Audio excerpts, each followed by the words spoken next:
cerita-cerita tentang scam masih lagi banyak yang perlu kita kongsikan. Baru ini tadi saya dihubungi oleh salah seorang follower saya yang mengatakan ibu beliau telah terjebak dalam love scam, kerugian katanya mencecah RM1 juta.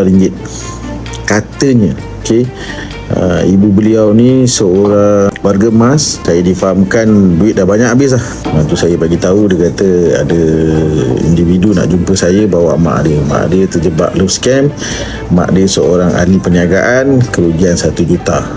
Banyak sangat. Ini pentingnya ilmu yang kita kongsikan pada hari ini. Kita imagine, bayangkan jika ibu beliau ini, ibu si mangsa ini melihat video saya lebih awal, memahami apa yang saya sampaikan dan mengikut segala nasihat yang saya berikan, sudah semestinya duit RM1 juta itu tidak hilang.